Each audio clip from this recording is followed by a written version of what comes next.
A aquicultura é a atividade agropecuária que mais cresce no país e no mundo. É o cultivo em cativeiro de organismos que vivem parcial ou totalmente no meio aquático. No estado do Rio, há uma diversidade de áreas de aquicultura e um grande potencial de crescimento como atividade comercial devido às condições climáticas favoráveis, recursos hídricos e tipo de solo. Como aproveitar essas potencialidades que favorecem o desenvolvimento do setor e o que precisa ser feito para que ele cresça é o que vamos descobrir no Rio em Foco, que começa agora. Vem com a gente!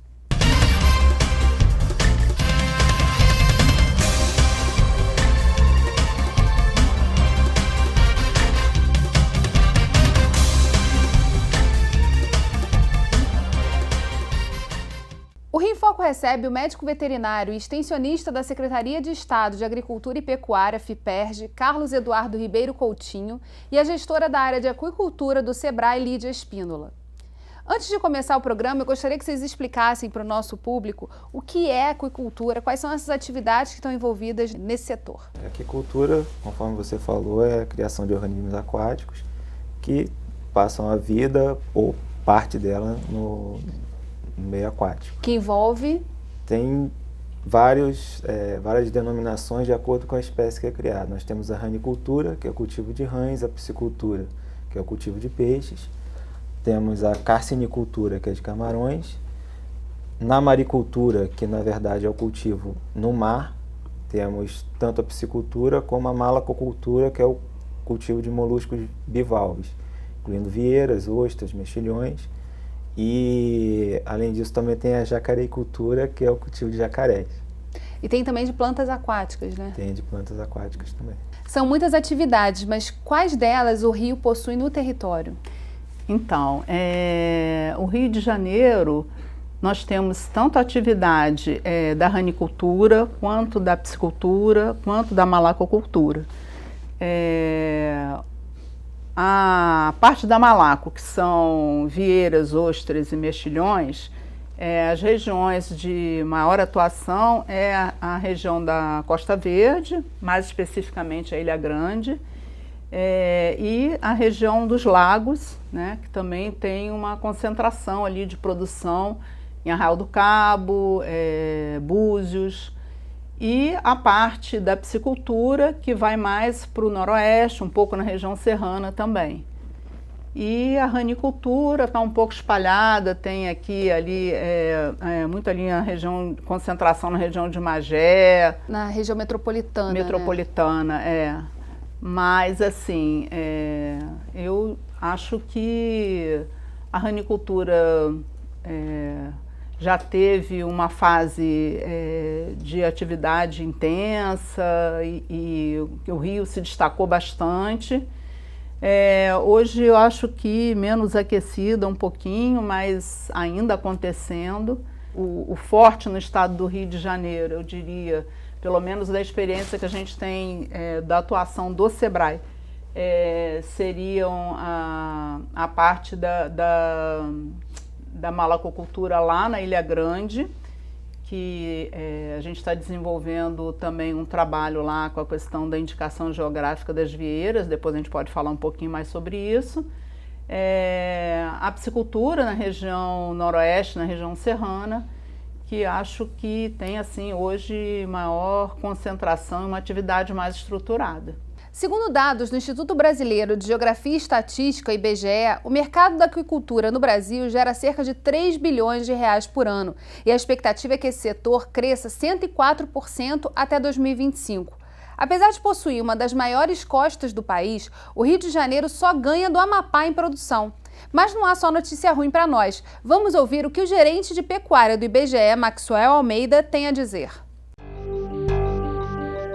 Angra dos Reis se desponta como o município do Rio de Janeiro que tem o maior valor da produção da aquicultura. Isso porque a aquicultura tem a piscicultura, a carcinicultura e a malacocultura.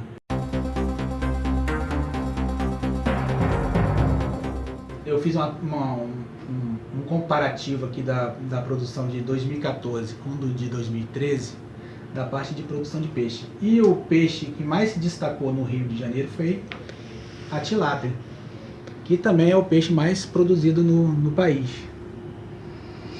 E nesse comparativo, a gente observa que houve um aumento da produção de tilápia de 12,5% de 2014 de 2013 para 2014. Esse aumento puxou o aumento também que teve na produção total de peixe no Rio de Janeiro, que foi de 12,9%. A gente vê que Bom Jesus do Itabapoana se desponta como o maior produtor, com 300 mil quilos de tilápias despescadas no ano de 2014. A piscicultura do Rio de Janeiro só fica à frente do Amapá. Então é a 26ª produção da aquicultura do Brasil. Do que ele explica ali por que a gente está tão atrás, quer dizer, quais são os entraves no estado do Rio para que a gente não consiga atingir números importantes, uma vez que a gente tem um dos maiores mercados consumidores, né, de pescado no país. Em relação aos entraves, a parte da legalização dos empreendimentos aquícolas é uma coisa que tem uma certa lentidão para se concluir. Então, além da parte de se adequar às normas, né, tem a parte de fiscalização e tal, que ainda, devido a uma quantidade grande de fiscalizações que o órgão responsável tem que fazer, não só em relação à aquicultura, como outras atividades, isso acaba gerando uma fila que é muito grande e acaba demorando para se concretizar. Então a gente pode dizer que o nível de informalidade no Rio é muito grande, talvez por essa questão da legalização, o que coloca a gente ali no ranking mal posicionado. Eu acho assim que a atividade no estado do Rio de Janeiro, devido a todos esses problemas, principalmente da parte de legalização da atividade, que é uma coisa que as instituições que trabalham aí com a aquicultura vem já há coisa de 10 anos já procurando de várias formas tentar agilizar. Já houve um avanço, mas como ele falou, o processo ainda é lento e isso impede de que haja um crescimento empresarial da atividade, né? Então, a gente tem muita coisa acontecendo, mas numa escala ainda não empresarial, né? E acho que esse é o motivo da gente estar no ranking aí tão atrás, né? Não que a atividade é uma atividade que tem uma avaliação de viabilidade econômica, empresarial interessante. Falou-se da tilápia no Brasil inteiro, né? Um dos peixes mais cultivados. Ele é uma espécie exótica, né? É uma espécie exótica para nós, mas já introduzida, né? A gente pode cultivar normalmente, não existe o impedimento quanto a isso, né? E nós temos um fator muito favorável, o Rio de Janeiro tem, que é o nosso mercado consumidor, né? Que a gente tem um mercado que é o segundo maior mercado consumidor e acho que se a gente conseguisse viabilizar que esse processo de legalização fosse um pouco mais rápido, com certeza a gente teria aí uma atividade de grande expressão, uma atividade agropecuária expressiva no estado devido às condições favoráveis do estado, né? Então, estamos aí, Sebrae é uma parceria, o Sebrae atua assim, muito junto com a FIPERJ, né? Porque o Sebrae não é um órgão de fomento, né? E nem é um órgão de extensão, nada disso. O foco do Sebrae é a questão empresarial dos negócios, mas uma coisa está muito vinculada à outra, né? Se você não tem uma atividade devidamente com a questão de infraestrutura definida, você não consegue avançar empresarialmente também. Então, a gente trabalha muito junto com a FIPERJ nisso, né? Cada um dentro da sua competência. A gente vai fazer um rápido intervalo e voltamos já. Rio em Foco aqui, política e economia caminham juntas.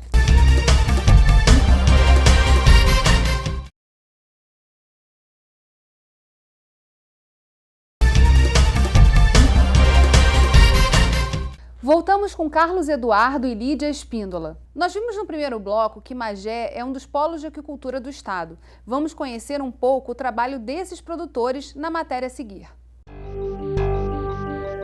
O destino do Rio em Foco hoje é o município de Magé. A gente veio até aqui conhecer o trabalho de dois produtores. Um cultiva mais de 400 espécies de plantas aquáticas. O outro chega até 80 mil rãs em alta temporada. Vamos lá?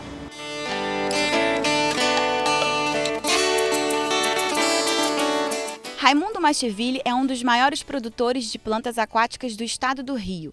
A criação pode ser tanto para lagos ou aquários. Na parte de lagos nós temos as ninféias, que são plantas de maior porte, que são todas com flores, né? Temos também as diversas plantas aquáticas para os aquários, sendo pequenas, grandes. Nosso plantio aqui é um sistema palustre, ou seja, todas as plantas elas são criadas para fora da água e depois nós colocamos na transportadora com pedidos para o Brasil inteiro, né, só no mercado interno do Brasil. Nós temos dois tipos de clientes, o que compra para revender, né, o lojista, e temos o varejista também que compra para o seu aquário. O nosso aliado principal é a paixão que o nosso cliente final tem pelas plantas, né?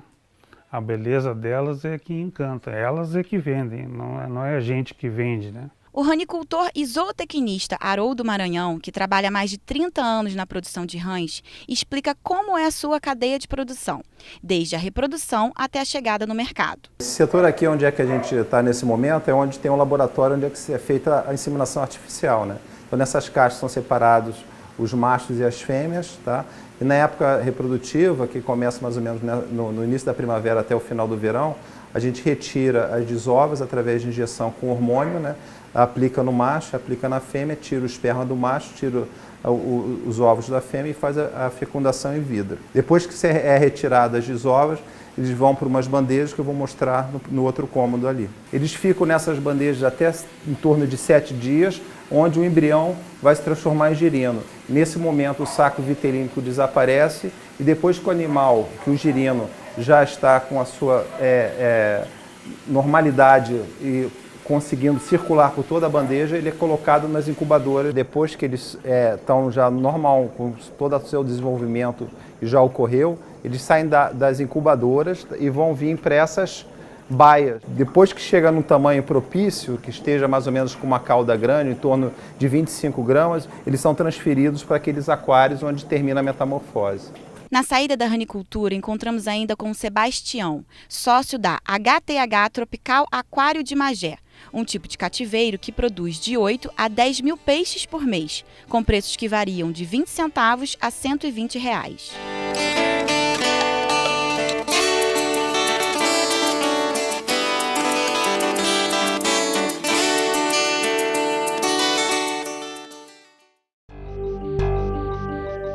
A gente falou no bloco anterior de Magé como um destaque, né, para determinados tipos de produção na aquicultura. É uma atividade econômica lá relevante, quer dizer, no município ela se destaca? Lá em Magé, a FIPERJ atua lá também com o escritório da região metropolitana e lá é um polo de produção de ornamentais e tem também a ranicultura e a piscicultura continental de corte, que no caso seria principalmente a tilápia.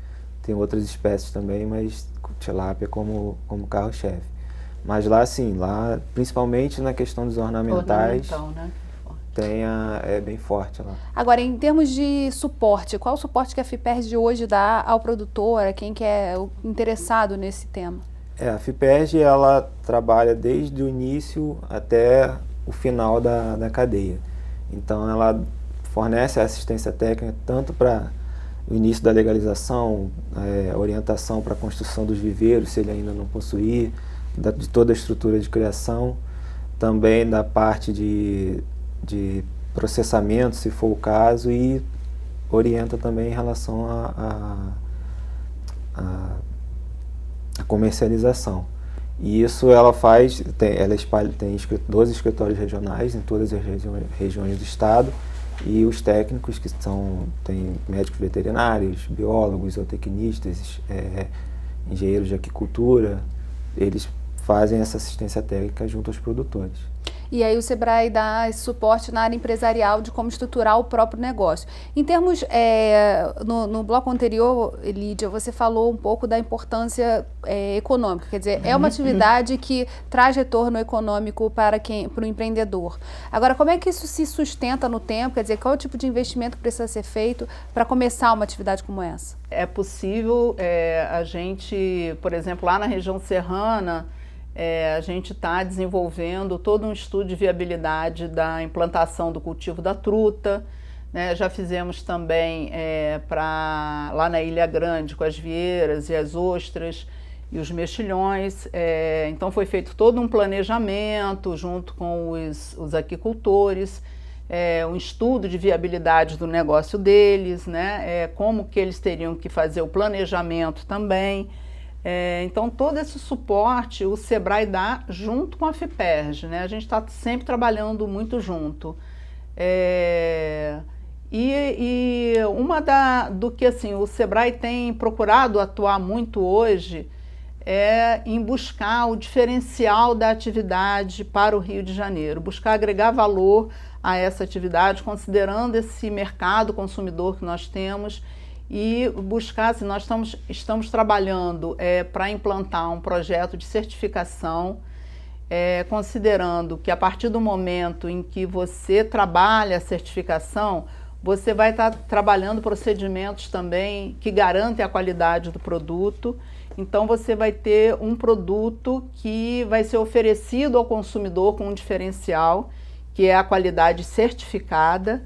E estamos buscando também trabalhar a questão da indicação geográfica das vieiras da Ilha Grande, que a gente considera que terminado esse processo e alcançando essa indicação geográfica, a gente vai conseguir trazer para o Rio de Janeiro um olhar diferenciado para a aquicultura do Rio de Janeiro, né? Porque quando você tem uma indicação geográfica, você ganha um olhar internacional, né? Um olhar nacional. Hoje Santa Catarina está nessa frente, já tomou essa frente, né? Santa Catarina já está bem adiantado, inclusive com relação aos parques aquícolas, a implantação do programa de sanidade,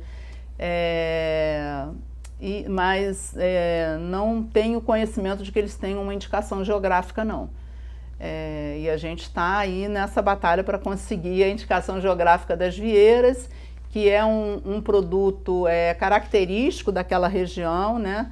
E isso dá uma contribuição também territorial interessante, né? De retorno para a região, para o território. E também para a atividade, enquanto atividade, né? E eu acredito que a gente alcançando essas etapas, tanto a certificação quanto a indicação geográfica, você movimenta tudo de uma forma em que, às vezes, contribui também para que os outros órgãos envolvidos nisso também vão buscar dar a agilidade que necessita para que a coisa deslanche da forma que precisa. E né? Principalmente a divulgação, né? Porque quando você fala de projetar para o mercado internacional e até para o mercado local, essa questão da certificação, ela traz muitos elementos aí interessantes para trabalhar em termos de turismo, do que você pode explorar no entorno da própria produção, né? E a atividade aquícola, né? Ela tem uma integração muito interessante com o turismo, né? Porque são regiões belíssimas, né? Inclusive já acontece, né? Lá na Ilha Grande você já tem uma integração grande, né? De turistas que vão direto no cultivo, para comprar direto no cultivo, né? Isso já acontece de uma forma assim informal, pouco estruturada, mas já acontece. Você falou aqui da questão da sanidade e dos parques aquícolas que a gente vai tratar no próximo bloco. Fica ligado, não sai daí. Rio em Foco aqui, política e economia caminham juntas.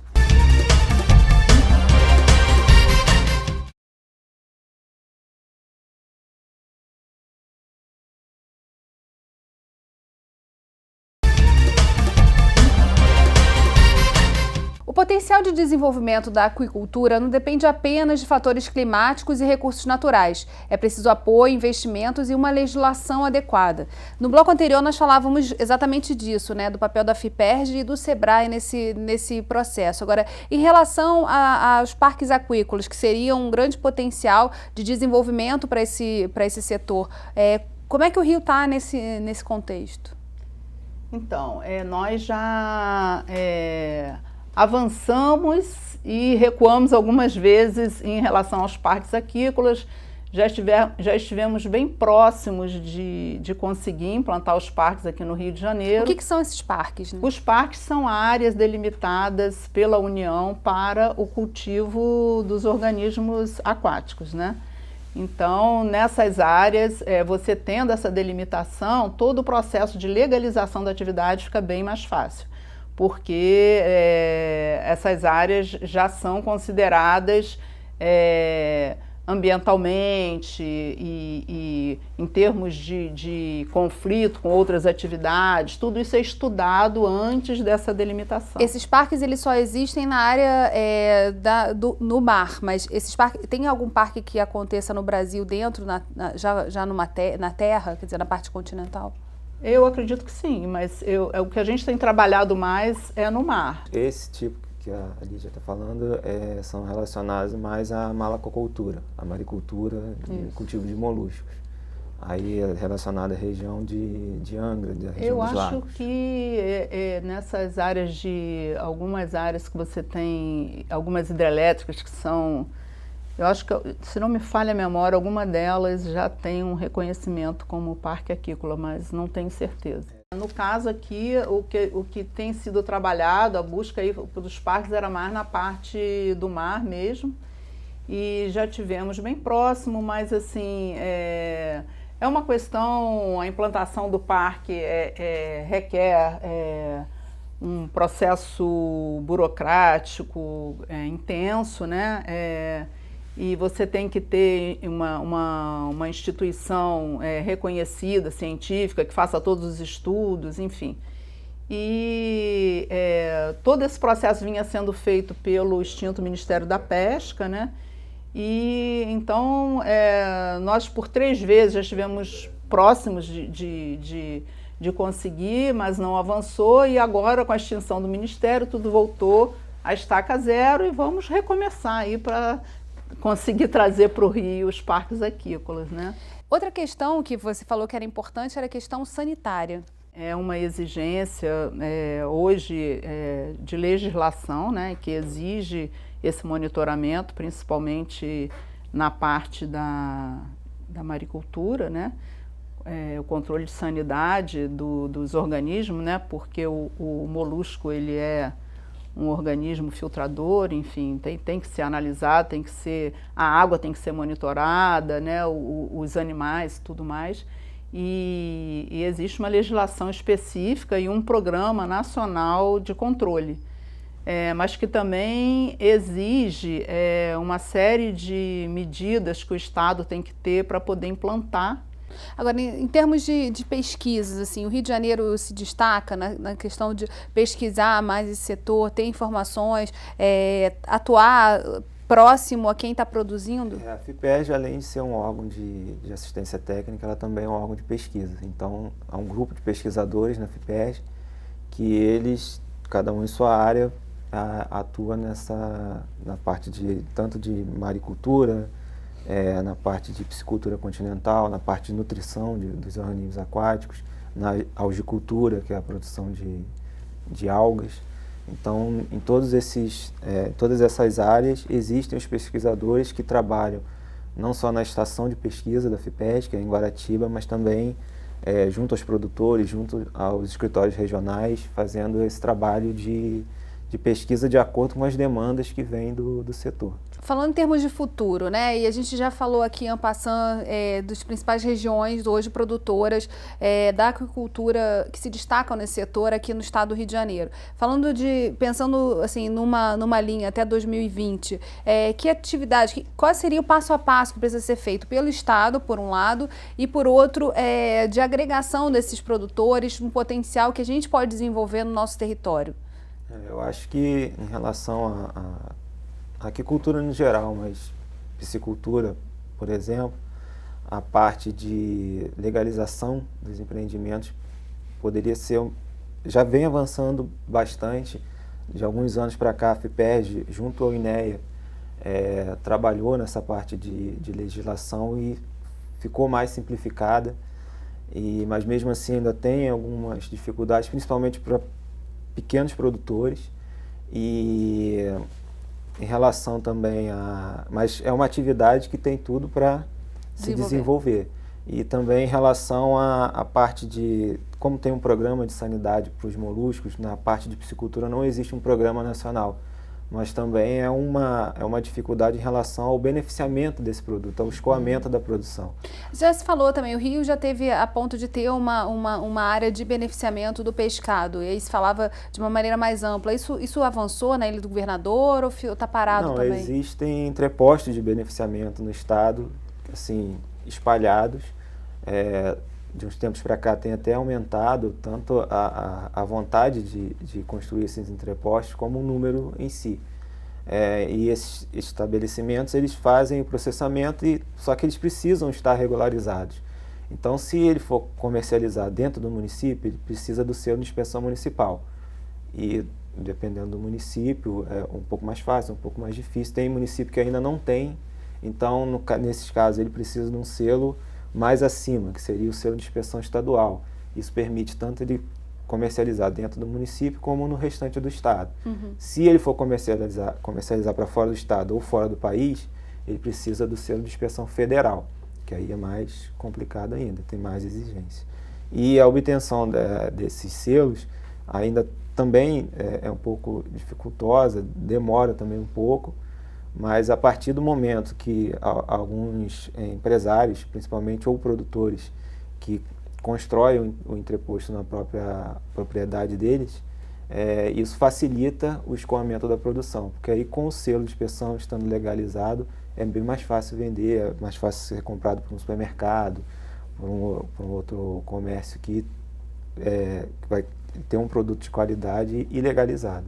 E hoje a gente tem mais essas pequenas unidadezinhas com inspeção só municipal, só pode vender dentro do município, né? E assim mesmo existe uma dificuldade. Então, assim, tanto a FIPERJ quanto o SEBRAE podem ajudar bastante nesse sentido da análise do negócio, da viabilidade, de estruturar, de legalizar.